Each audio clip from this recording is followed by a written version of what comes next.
moi, dans l'absolu, j'aimerais faire passer quelque chose. Mais à l'heure actuelle, j'ai déjà eu une demande et à l'heure actuelle, moi j'ai dit, de toute façon, je ne peux pas.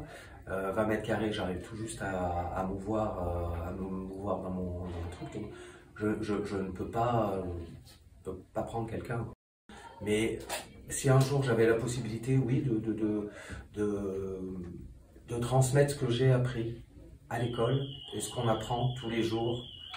Parce que quand vous êtes un peu tout neuf comme nous, vieux mais neuf, hein, on va dire, et ben on est confronté par exemple quelquefois à des difficultés, mais qu'on n'a pas abordées à l'école. Donc c'est le bon sens, c'est ce qu'on peut nous...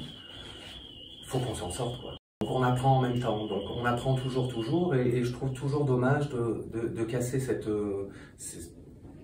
d'arrêter, de ne pas transmettre ce qu'on a appris, ce qu'on nous a appris et ce qu'on a appris nous-mêmes. Donc je suis plutôt pour la transmission, mais en fait c'est pas simple. Que la personne qui m'a prise en stage m'a gentiment passé. Et j'en remercie encore s'il m'écoute un jour. Et moi j'aimerais bien faire ça aussi, le retransmettre. J'aimerais pas un jour arrêter, parce que j'arrêterai un jour, hein, ça c'est sûr. Je vais pas continuer jusqu'à 100 ans. Mais je trouverais dommage de ne pas apprendre les trucs que j'ai appris, quoi. Ne serait-ce que monter un cadre, l'assembler, le coller, le teindre. Ça a l'air facile comme ça dans le... Mais voilà, c'est comme toutes les... C'est comme pour tous les savoirs. Il y a besoin de transmission. Voilà, c'est un savoir qui doit se transmettre.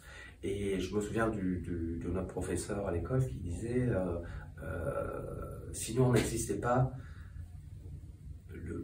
l'école et l'école d'encadrement, et ben, il y aurait tout un savoir-faire français qui se perdrait. Français parce qu'on est en France, hein, c'est pas autre chose. Hein.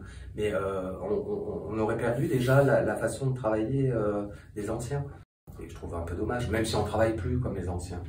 Mais voilà, il y a une continuité dans le savoir et dans le passage à d'autres, qui est très important. Donc moi, si un jour je décide d'arrêter, peut-être que je prendrai quelqu'un pour le former. Et puis qu'après, ils reprennent le truc, après, ou qu'ils ne le reprennent pas. Mais au moins, que j'aurais passé quelque chose. Voilà. On m'a passé quelque chose, ben, je vais le passer aussi. Donc il y a un an, on a reçu 2 personnes qui voulaient se faire une reconversion à l'école. Et donc c'est pour ça que j'en parle, c'est parce que c'est exactement la question. Ils voulaient savoir un peu ce que pouvait être ce métier. Alors moi j'aurais déjà quelque chose à dire, c'est de savoir qu'on est toute la journée debout, qu'il faut avoir une condition physique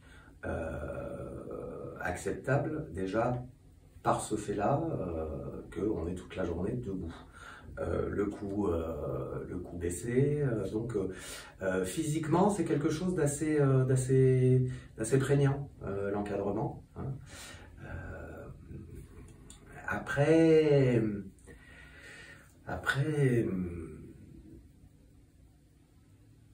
je pense aussi qu'il faut avoir un certain bagage en histoire de l'art.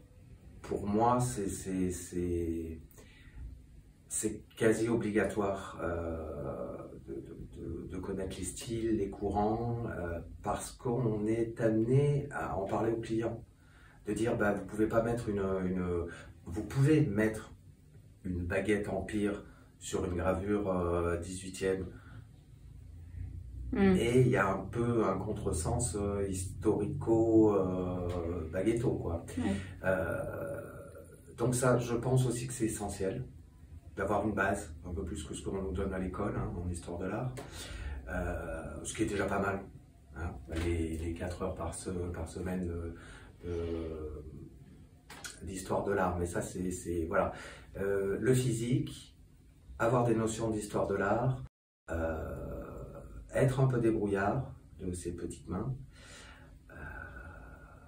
Voilà, moi je crois que c'est les 3 principales choses à savoir avant de se lancer. Parce que les clients, ils peuvent venir avec quelque chose à encadrer et dire bah, c'est quoi? C'est de quelle époque? Ou ça, je sais pas. Et de ne pas pouvoir leur répondre. On ne demande pas de faire un résumé en 3 pages sur le mouvement artistique auquel appartient l'œuvre d'art. Mais un tant soit peu, donner au client, comment dire ça, d'aider le client à savoir ce qu'il a. Et je trouve que si on ne le fait pas, si on n'est pas à même de pouvoir déceler, il suffit d'un coup d'œil. Hein, encore une fois, il ne faut pas faire un truc en 3 pages, juste savoir, bah, ça c'est 1920, ça c'est plutôt 17e. Voilà, un rapide coup d'œil, mais il faut l'avoir ce truc-là. Donc, mais encore une fois, il y a plein d'encadreurs qui n'ont jamais fait d'histoire de l'art, qui n'ont pas de fibre artistique, ce qui ne les empêche pas de travailler. Mais puisqu'on me pose la question, moi je dirais que il faut avoir ces notions-là. Et l'encadrement, c'est avoir un œil, et de toute façon, toute sa vie, il faut qu'on éduque son œil. Étant iconographe, c'est ça, du premier coup d'œil, c'est reconnaître la scène d'un sarcophage romain alors qu'il n'y a plus aucune tête, mais on est obligé de savoir ce que c'est. Voilà, paf paf, et ben l'encadrement, on a besoin de tout de suite savoir, voilà, et puis avoir une certaine dextérité des doigts, et puis pas avoir peur de se dire oh là là, je vais toucher du verre, oh là là, il y a une guillotine, oh là là, oh là là, oh là là, et les écharpes ici, et ah ben non, voilà, voilà ce que je dirais.